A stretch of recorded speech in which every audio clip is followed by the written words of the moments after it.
The Grand Hall of the Galactic Council stretched higher than any building on Earth, its crystal walls catching the light of 3 suns and casting rainbow patterns across the assembled delegates. Ambassador James Walker stood straight-backed before the council's raised platform, his weathered face betraying no emotion as the head counselor read the declaration. After careful consideration of Earth's technological advancement, cultural development, and spacefaring history, the head counselor's voice boomed through the chamber.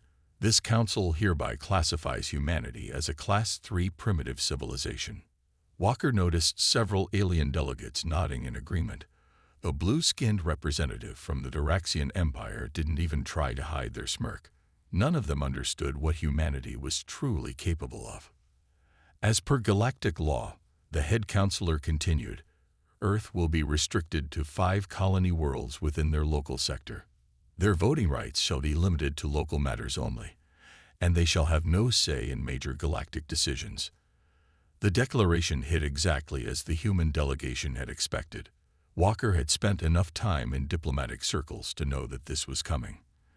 The other species saw humans as children playing with technology they barely understood. After all, humanity had achieved faster-than-light travel only 50 years ago, while some council races had been crossing the stars for thousands of years. Behind Walker, his assistant Robert Thompson carefully took notes on his simple-looking tablet. To the council members, it appeared to be primitive Earth technology. None of them realized the tablet contained a quantum processor more advanced than anything their species had developed in their thousands of years of progress. Does the Earth delegation wish to make a statement? The head counselor asked, their tone suggesting they expected Walker to protest or beg for reconsideration. Walker stepped forward, his polished shoes clicking against the crystalline floor. "We accept the council's decision," he said simply, allowing a small smile to cross his face. The head counselor blinked all 4 of their eyes in surprise. They had clearly expected anger, perhaps even tears. The composed acceptance seemed to unsettle them more than any emotional outburst would have. "You accept this classification?" another council member asked, their tentacles waving in confusion. "Of course," Walker replied. "The council's wisdom in these matters is well known throughout the galaxy. We trust that this decision has been made with careful consideration." The human ambassador's calm acceptance caused murmurs among the assembled delegates. A few of them shifted uncomfortably in their seats, thrown off by the lack of protest.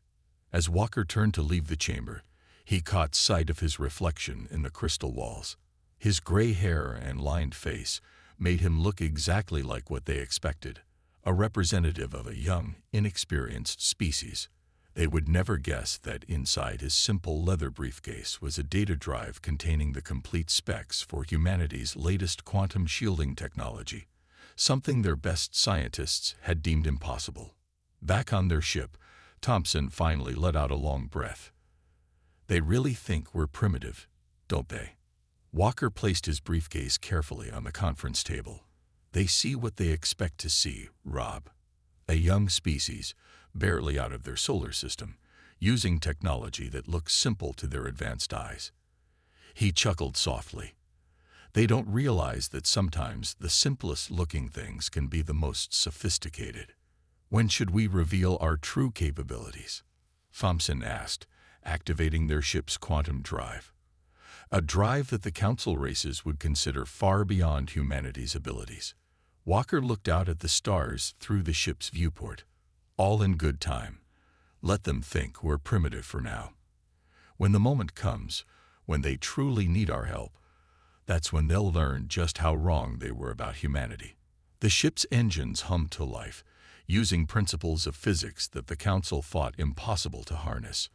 As they prepared to leave, Walker smiled again, thinking of the old Earth saying, "Never judge a book by its cover." Soon enough, the Galactic Council would learn just how true that was. Dr. Emily Ross walked through the underground facility beneath the mountains of Earth's first colony world, New Hope. The facility didn't exist in any official records shared with the Galactic Council. As far as they knew, this entire mountain range was nothing but worthless rock. "Status report," she called out to her team as she entered the main control room. The massive space was filled with rows of what appeared to be simple computer terminals, but each one contained technology that would make the Council's scientists drop their jaws in shock. "The quantum network is running at full capacity," replied Tom Miller, her lead engineer. His fingers danced across 3 screens at once, monitoring the invisible web of quantum computers that humanity had secretly built across their 5 allowed colonies. "We're already processing more data than the entire Council's mainframe." Emily nodded, brushing her graying hair back from her face. The Council races thought quantum computing was impossible to stabilize. They had given up trying centuries ago. But humans had never accepted impossible as an answer. "What's our latest prediction?" she asked, looking at the main screen that covered an entire wall. "The Council's going to have a major crisis in about 3 months," Tom replied.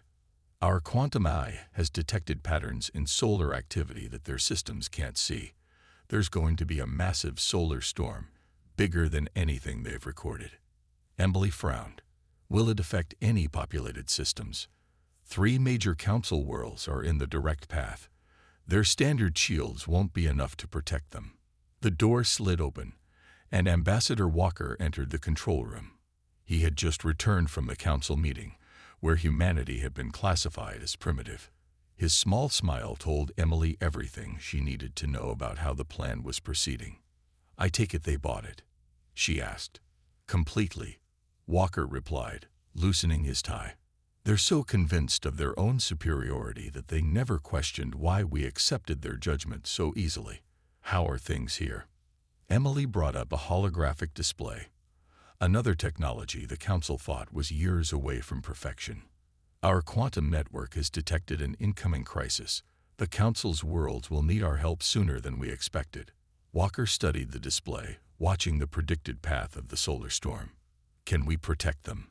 "Our new quantum shields could handle it easily," Tom said. "We've been running simulations for weeks. The real question is, do we reveal what we can do?" Emily shared a look with Walker.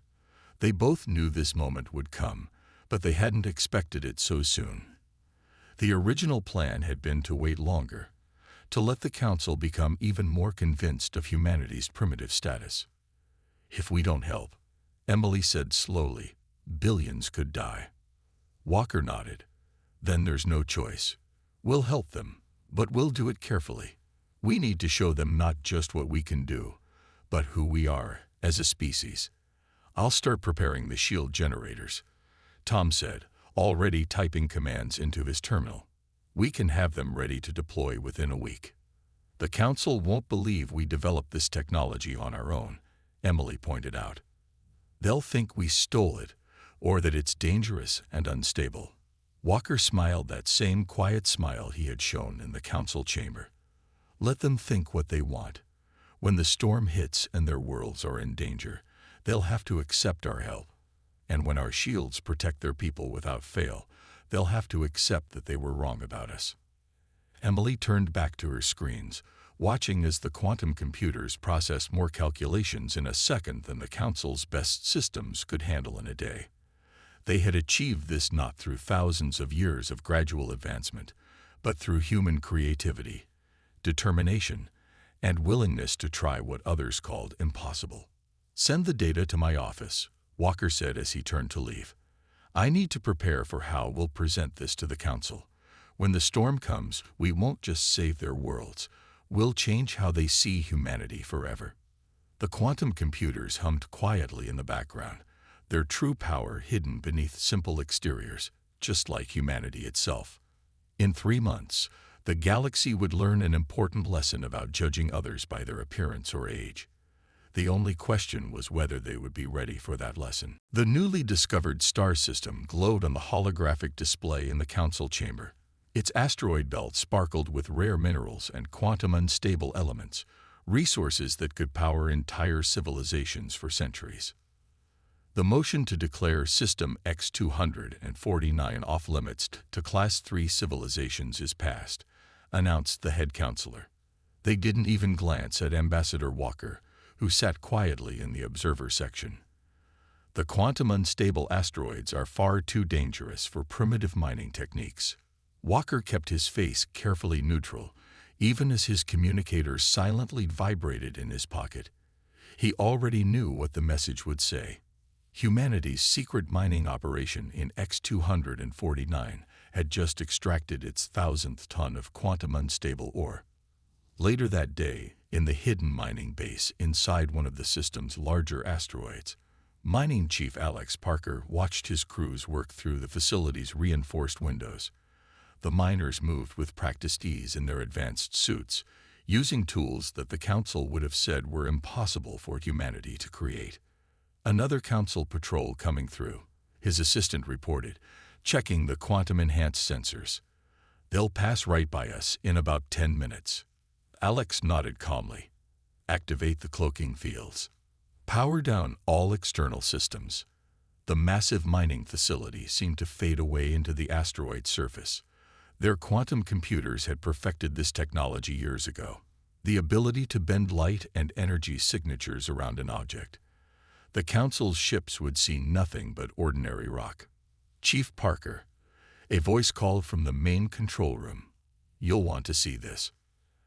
Alex walked over to the monitoring station where one of his operators pointed to a screen.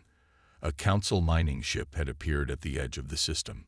They're attempting to mine the quantum unstable asteroids, the operator said. But their shields, they're not rated for this level of instability. Alex leaned closer, watching as the Council ship approached a particularly rich asteroid. Their outdated sensors couldn't detect the dangerous energy patterns that human quantum computers could easily spot. They're going to have a containment failure in about 3 minutes, another operator announced. Their shields won't hold. Alex grabbed the command mic. Emergency response team. Suit up. We're about to have a situation. He turned to his assistant. Contact Earth Command. Tell them we need authorization for an emergency rescue operation. The response came back almost instantly. Save them, but maintain cover. Don't reveal more than necessary. Within minutes, the Council mining ship's shields began to fail. Alarms would be blaring on their bridge as radiation levels spiked. But before disaster could strike, 2 mysterious energy beams shot out from seemingly empty space, stabilizing the asteroid's quantum field. The Council ship's crew would never know that human miners had just saved their lives. They would file reports about a strange energy phenomenon that had inexplicably helped them. Their scientists would debate its cause for months. Good work, everyone, Alex said to his team. Back to standard operations. His communicator beeped. A message from Dr. Ross back on New Hope. The solar storm is still coming. We need all the quantum unstable ore you can safely mine. It's crucial for powering the SHIELD network. Alex sent back a simple acknowledgement. His teams were already back at work, their advanced equipment easily handling conditions that the Council considered lethal. Every day, they mined materials that would help save billions of lives. Lives belonging to the very people who thought humans too primitive to be trusted with such work. In his office later, Alex reviewed the day's reports. The Council ship's close call would be investigated, of course, but they would find nothing. Humanity had learned to hide in plain sight, to work quietly and efficiently while the galaxy's oldest civilizations remained blind to their true capabilities. Let them keep thinking we're primitive, he muttered to himself, watching through his window as another load of impossible-to-mine ore was safely stored away. Actions speak louder than words, and soon our actions will speak for all of humanity. The mining base faded back into invisibility as another Council patrol passed by, its sensors detecting nothing but lifeless rock in a system they had declared too dangerous for primitive humans to enter. The emergency alarms in the Galactic Council chamber screamed to life, their wailing cutting through what had been a routine trade discussion. Red lights flashed across the crystal walls as data streams poured in from multiple star systems.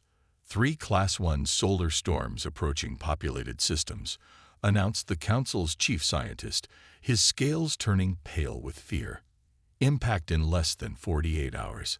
Our models show they're bigger than anything we've recorded in the last 1,000 years. exactly as humanity's quantum computers had predicted 3 months ago. Ambassador Walker sat quietly in his observer's seat, watching the council races scramble to respond. The head counselor's 4 eyes were wide with panic as they reviewed the emergency reports. How many worlds are in the direct path? They demanded. 3 major systems, the scientist replied. Total population at risk, 12 billion. Our standard shield systems can only handle Class 3 storms. These are Class 1. We need to begin immediate evacuation procedures. In her hidden facility on New Hope, Dr. Ross watched the same data stream across her quantum-enhanced screens. Her team had spent the last 3 months preparing for this moment, using the quantum-unstable ore from their secret mining operation to power their advanced shield network. All shield generators are ready, Tom reported from his station. We can protect all 3 systems if we deploy now. Emily looked at the countdown timer. In 48 hours, 12 billion people would die unless humanity revealed their true capabilities. She opened a secure channel to Ambassador Walker's private communicator. Back in the council chamber, Walker felt the subtle vibration in his pocket. The council members were too busy arguing about evacuation plans to notice him slip out into the hallway. Is everything ready?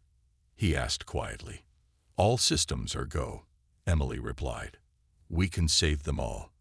Walker nodded to himself. Then it's time. I'll make the offer. He returned to the chamber just as the head counselor was declaring a galaxy-wide state of emergency. The evacuation orders were already going out, but everyone knew they couldn't move 12 billion people in time. The Earth delegation requests permission to speak, Walker announced, his voice cutting through the chaos. The head counselor waved a dismissive hand. This is not the time for primitive concerns, Ambassador. We are facing an unprecedented crisis. We may be able to help, Walker said calmly. The chamber fell silent. Then laughter erupted from several council members. Help, a Diraxian delegate scoffed. Your civilization barely understands basic shield technology. What could you possibly do against Class 1 solar storms? Walker smiled that same quiet smile he'd worn when they declared humanity primitive. We have developed a shield system that can protect all 3 systems from the storms. The laughter died. The head counselor leaned forward. Impossible. Even our most advanced shields can't handle storms of this magnitude. If you'll allow us to demonstrate, Walker continued, we can begin deploying our shield network immediately. We'll protect not just our worlds, but all 3 threatened systems. This is absurd, the chief scientist protested. Your civilization simply cannot have developed such technology. It's beyond your capabilities. Walker pulled out his simple-looking tablet, the one powered by quantum processors that the council thought impossible to build. The storm will hit in 47 hours and 23 minutes. You can either accept our help, or you can watch 12 billion people die. The choice is yours. The council chamber erupted in angry shouts and accusations. Some called it a bluff. Others suggested humanity must have stolen the technology. But the head counselor raised their hands for silence, all 4 eyes fixed on Walker. You understand that if you're wrong, if your shields fail, 12 billion people will die. Walker met their gaze steadily. We understand completely. Now, shall we begin the deployment, or would you like to waste more time questioning our capabilities?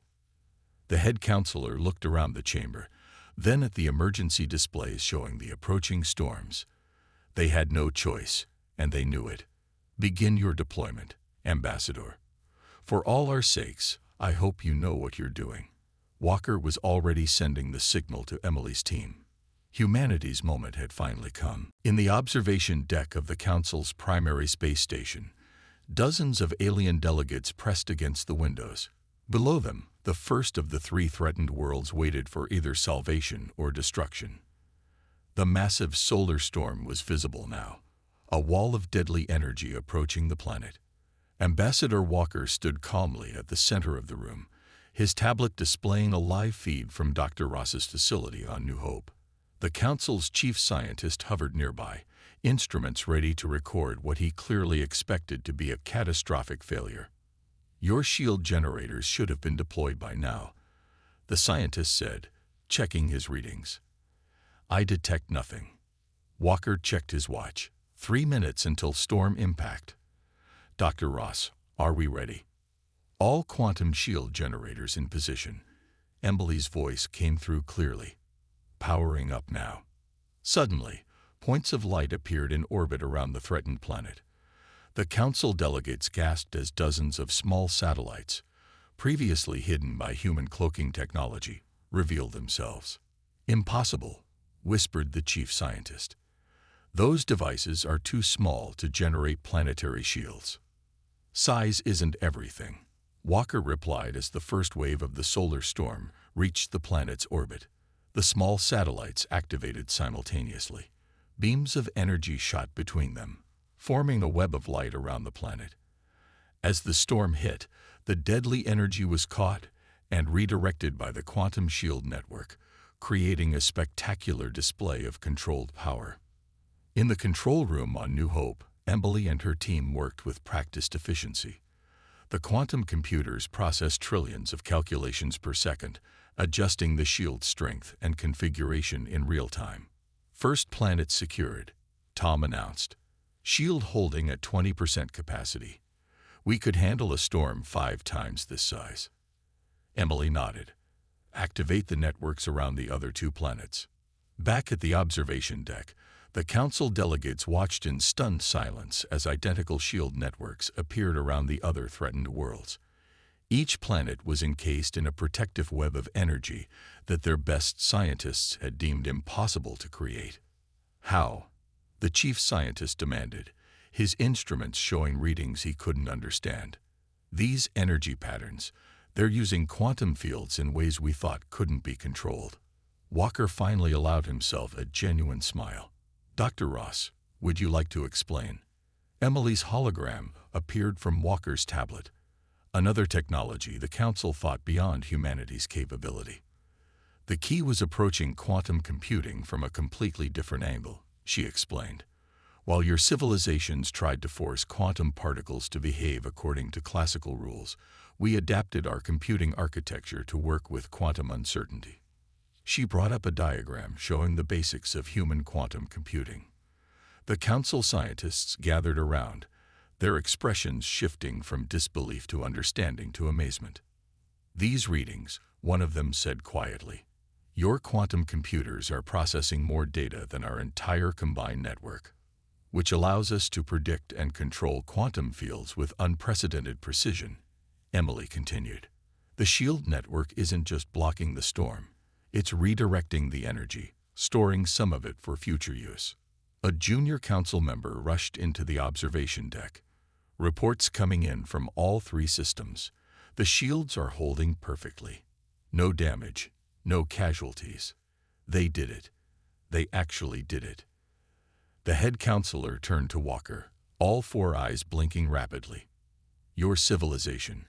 We called you primitive. We restricted your expansion. We denied you access to resources.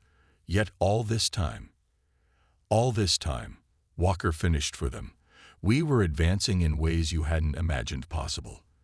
We didn't need thousands of years of gradual progress. We just needed a different way of thinking." Emily's hologram smiled. "The storm will last another 6 hours. Would you like us to explain how the shield network functions? We're happy to share the technology. After all, protecting lives is more important than maintaining the illusion of superiority." The council scientists practically fell over themselves asking questions. As Emily began explaining the basics of human quantum technology, Walker looked out at the protected planets, their surfaces peaceful under the protective web of human ingenuity. Sometimes, he reflected, the best way to prove someone wrong was to simply show them a better way. 3 days after the solar storm crisis, the Galactic Council chamber looked very different. The raised platform where council members had once looked down on primitive species had been lowered. Now everyone sat at the same level, and Dr. Emily Ross stood at the center, surrounded by holograms showing humanity's true technological achievements. As you can see, she said, rotating a complex 3D model of their quantum computing network, this was just the beginning of what we've developed. The council members leaned forward, their earlier arrogance replaced by genuine curiosity. Even the head counselor was taking notes. "You mean the shield technology isn't your only advancement?" asked the chief scientist, who hadn't slept in days, too busy studying the quantum shield data. "Far from it," Emily replied. She gestured, and the hologram changed to show their hidden mining operation in System X-249. "Remember when you declared this system off-limits to us because it was too dangerous?" The council members shifted uncomfortably in their seats. Ambassador Walker, standing near Emily, couldn't help but smile as he remembered their dismissive laughter from just months ago.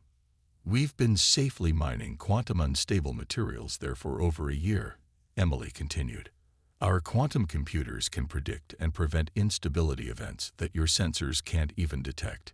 In fact," she paused, looking at Walker, who nodded, "we saved one of your mining ships from a containment breach 2 months ago." A Doraxian delegate stood up. "That mysterious energy field that stabilized our ship, that was you." "It was our mining team," Walker confirmed. "They chose to save your crew while maintaining our cover. Even when you underestimated us, we still helped when we could." The chamber erupted in murmurs. The head counselor raised all 4 hands for silence. "Why?" they asked simply. "Why hide all of this? Why accept our restrictions when you were clearly beyond them?" Emily shared a meaningful look with Walker before answering. "Because we learned something from Earth's history. When societies clash because of technological differences, it rarely ends well. We wanted to prove ourselves through actions, not force." She changed the hologram again, showing more hidden human achievements. Medical breakthroughs using quantum computing, advanced propulsion systems, even early experiments in controlled space-time manipulation.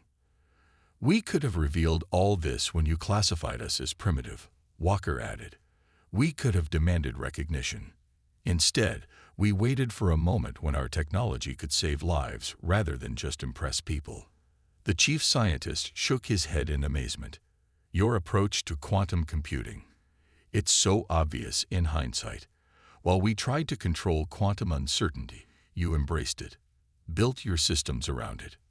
"Sometimes the best solutions come from fresh perspectives," Emily said.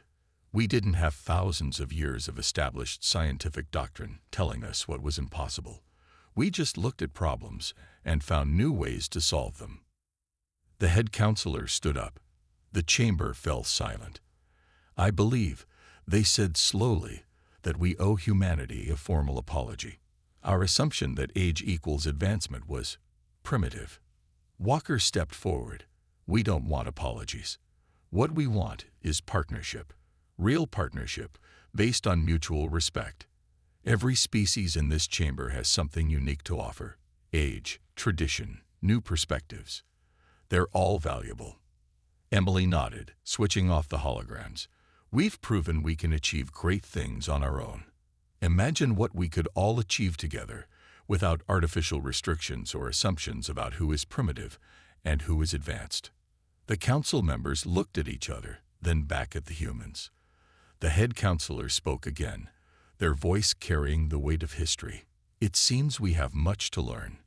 Not just about technology, but about judgment, humility, and the true meaning of advancement." Walker smiled. At last, the council was beginning to understand. Sometimes, the greatest wisdom came from those they least expected to teach them. 1 month after the revelations that shook the Galactic Council, the Grand Chamber hosted a very different kind of meeting. Representatives from every spacefaring species sat together, no longer separated by rank or classification. At the center of the chamber stood a new podium, built at standard height, a symbol of the changes sweeping through galactic society.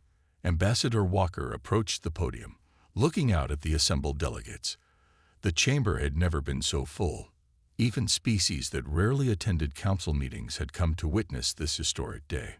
1 month ago, he began, this council learned an important lesson about the danger of assumptions. Today, we take the first step toward a truly equal galactic community. The head counselor, now sitting among other delegates rather than above them, nodded in agreement. The old classification system that had labeled humanity as primitive lay in pieces, ready to be rebuilt. Our quantum computers have already begun working alongside your traditional systems, Walker continued. Dr. Ross's team has trained over 1,000 scientists from different species in our approach to quantum mechanics. But technology isn't the most important thing we're sharing. He gestured to a group of young aliens sitting with human teachers. These are the first students in our new exchange program. They're learning not just how we developed our technology, but why we succeeded, because we dared to question established impossibilities. In the audience, Dr. Ross watched with pride as Tom demonstrated a portable quantum scanner to a group of fascinated council scientists.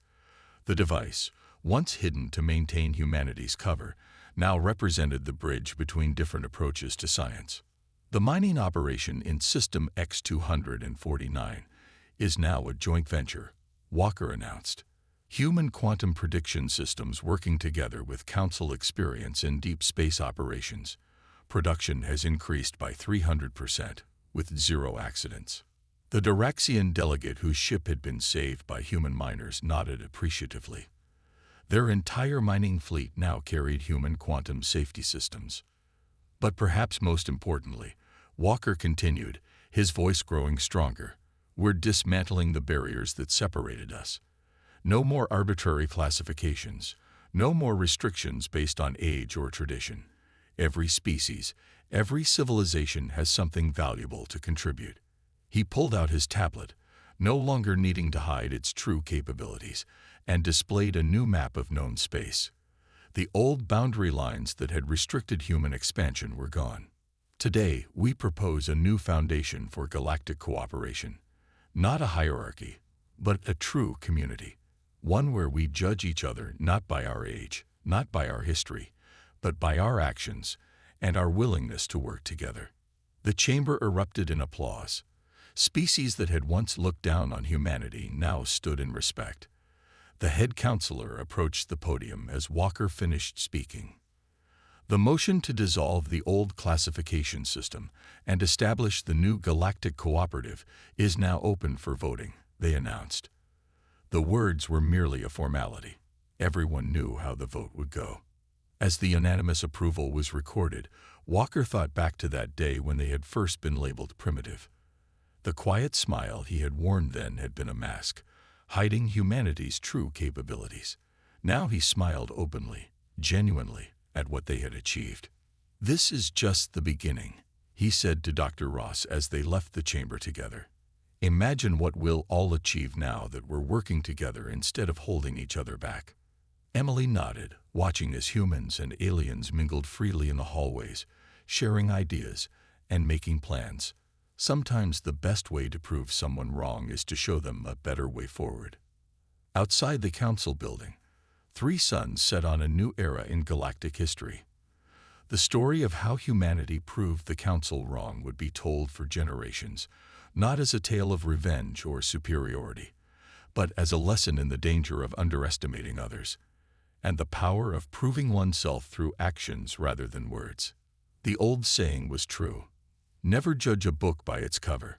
The galaxy had learned this lesson, and it had made them all stronger for it.